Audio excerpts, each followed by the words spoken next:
오셨어요? 우리 지난번에 오셨던 선생님이 맞습니다. 또 지나가시다가 이렇게 해서 앉으시라고 했거든요. 네. 오늘 또 여전히 퀴즈가 지금 진행되고 있어요. 한번 마치시고 지난번에는 선물을 이렇게 안 갖고 가셨어요. 오늘 또 마음에 드신 선물 있으면 가져가세요. 이거 퀴즈 마치시고 가져가시기 바랍니다. 어느 분부터 하시랍니까? 우리 선생님부터 하겠습니다.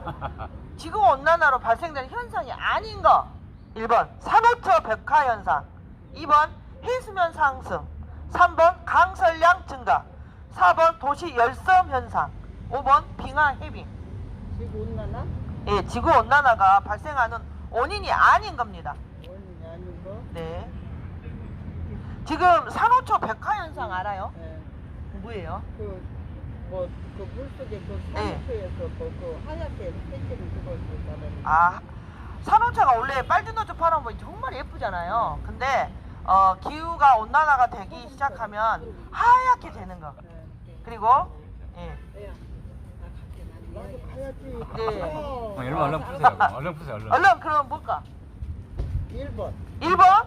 아니 아까 답을 아니라는 것을 알려줬는데 아닌 건데 긴 것을 맞추세요. 긴 것을 맞춰봤어. 그래서 틀렸어요. 그래서 지금 바쁘시다고 할게. 그냥 가. 네, 그냥 마스크하다. 마스크.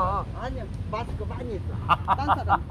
네. 다른 사람 네. 주세요. 그러세요? 그 푸시다가 말았는데 해수면 상승 그리고 아까 강설량 증가. 여기서 답은 강설량 증가죠. 네. 네, 우리 선생님이 정확하게 하셨으면 좋겠는데 바쁘셔가지고 해수면 상승 지금 우리 대표님 우리 네. 요즘에 기상 뭐 변화가 많잖아요. 기후 변화가 그거 좀 잠깐 이야기해 주시죠. 지구 온난화가 되는 것은 우리가 네. 이야기하는 지구를 덮이는 가스, 그리고 네. 일명 온실가스라고 그렇죠. 실질적으로 용인하고 있는 관리하고 있는 가스는 네. 6가지 가스입니다. 그 중에 이산화탄소는 뭔가 태웠을 때 네. 발생되는 가스가 이산화탄소고요. 네. 두 번째 메탄은 뭔가 이 생명체가 네. 살아있었던 것이 죽어서 썩게 될 때 나오는 게 썩혔을 때. 메탄, 네. 메테인이고요. 그다음에 아산화질소라고 하는 거 있는데 네. 이것은 주로 비료 성분에 많이 씁니다. 비료. 농사 지을 때 네. 많이 나오는 거고 나머지 세 가지는 다 공정에서 나오는 것이기 때문에 이것을 따로 좀 말씀드리지 어렵죠. 않겠습니다. 네. 그래서 네. 이 6가지가 계속해서 대기 중으로 방출되면서 네. 지구 온도가 비정상적으로 올라가게 됩니다. 네. 그래서 근데 대표님 잠깐만요. 보통 온실가스 하면은 6가지인데 이상하게 네. 주변에서 이산화탄소라고 자꾸 네, 네, 네. 이야기를 하는 이유가 네. 한번 그 부분을 좀 이야기를 해주십시오. 전체 온실가스 양 중에 가장 많은 부분을 차지하는 게 이산화탄소입니다. 네, 이산화탄소가. 그래서 이산화탄소 하면 결국 온실가스의 대표다. 네. 이 차원에서 이야기를 하는 것이지 네. 온실가스 전체가 이산화탄소만 있는 건 아니다. 아니다. 이렇게 이게 말씀드리겠습니다. 보통 착각하는 게 이산화탄소만 생각을 하시는데 네, 아닙니다. 6가지가 있다. 국제적으로 인정하는 온실가스 부분이. 네. 자, 그렇게 되고 이 지구 온난화가 네. 심화가 되면은 여러 가지 현상이 일어나는데요. 네. 그 중에 하나가 어떻습니까? 겨울철에 좀 추워야 되지 않습니까? 그렇죠. 옛날에 우리나라 날씨를 3한4온이라고 이야기했어요. 네. 3일은 쌩방하니 춥고, 춥고. 4일은 따뜻하고, 네네. 이렇게 춥고 덥고를 반복해서 하다 보면은 네. 동물들만 동면 들어간 게 아니라 나쁜 해충들도 동면에 들어갑니다. 그렇죠. 꽃이 제가 안에 들어가 있지 않습니까? 네네네.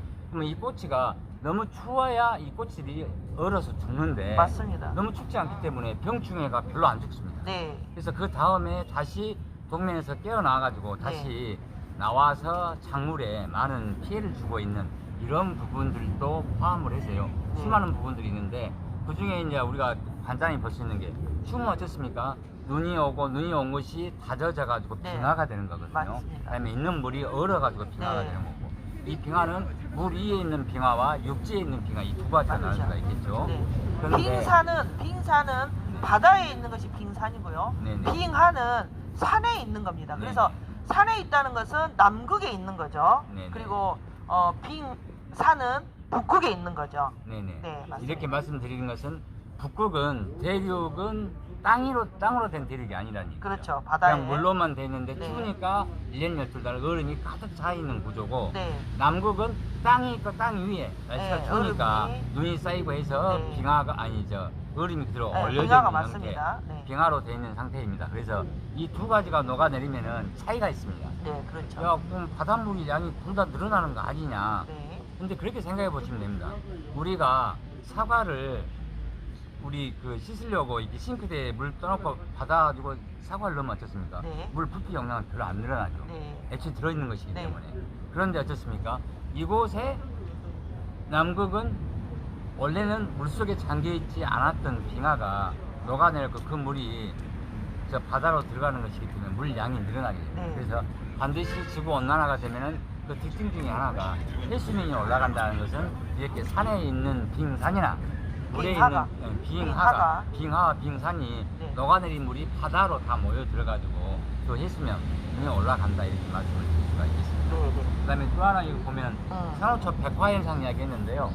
산호초는 아까 모두에도 대표님이 이야기해 주신 것처럼 너무나 아름다운 동물입니다. 네. 동물인데 이게 죽게 되면 하얗게 변합니다. 네. 하얗게 변하는 것을 어려운 말로 백화현상 네, 맞습니다. 이렇게 이야기를 하는 거고 이 산호초가 백화현상 죽어가는 것은 물의 수온이 기존에 살만한 온도가 아니라 못 사는 온도가 되기 때문에 이것이 못 견디고 죽는 겁니다. 네, 영상을 보니까 네. 바다의 가뭄이라 그래요. 맞습니다. 그러니까 이제 예쁜 산호초가 많아야 되는데 네. 그 뭐죠 뾰족뾰족한 거 불가사리라든가 그렇죠. 이게 먹을 수 없는 거의 동물들이 먹을 수 없는 게 동물이란 게그 불가사리, 해파리 이런 것들이 기하급수로 네. 늦게 되고 또 사람들한테 안 좋은 아까 그 뭐죠? 그 사람 쏘면 안 되는 거 있지 않습니까? 해파리도 네네. 갑자기 이름이 생각이 안 나요. 네. 무슨 노스트람 뭔 해가지고 이런 해파리들은 네. 열대지방에 있는 해파리들인데 우리가 수온이 올라가니까 살기 좋으니까 우리나라도 오는 거예요. 그렇죠. 네. 그래서 해수욕 하는 시절에 이게 쏘이게 되면 네. 신경독이 있기 때문에 네. 잘못하면 생명도 잃을 수 있는 그런 독을 좀 품고 있습니다. 한동안 그때 심각했죠. 네네. 그래서 네. 다시금 이런 살기 좋은 바다 속의 문제를 풀기 위해서는 우리가 어찌든지 할 수 있는 것은 온실가스를 적게 배출하는 것. 네. 근데 이 온실가스를 배출하는데 가장 많은 부분을 차지하는 게 결국은 전기 에너지를 사용하는 겁니다. 네. 그래서 전기 에너지를 줄여야 된다. 네. 그래서 아까도 말씀드렸던 셋톱박스라든지 정수기 말씀을 드렸던 이유가 그게 있다 이렇게 말씀드리겠습니다. 네. 지금 우리 대표님이 많은 꿀팁을 주고 싶은데 지금 여기에서 이제 우리가 답에 말하는 것이 도시 열섬 현상 또 이야기해 주시기 바랍니다. 도시 열섬은 어찌됐든 햇빛이 비치면은 온도가 올라가지 않습니까? 근데 도심 열섬이란 것은 특정한 구역, 네. 제한된 구역이 다른 데 온도보다 훨씬 더 많이 올라가는 네. 상황을 이야기를 합니다. 네, 예를 들어서 일테면 그런 거죠. 우리가 일테면 나무 젓갈은 불에 대면 나무는 사버리지만 새 젓갈은 어떻습니까? 새 젓갈이 달궈지죠. 네네. 그런 것처럼 땅이라든지 아니면 시설이 있는 곳에 온도가 올라갑니다. 네. 왜 그러냐면 햇빛을 받기 때문에 온도가 계속 누적이 되는 것이죠.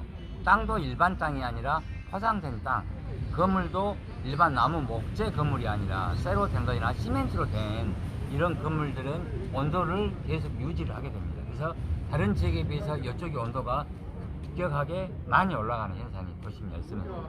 네.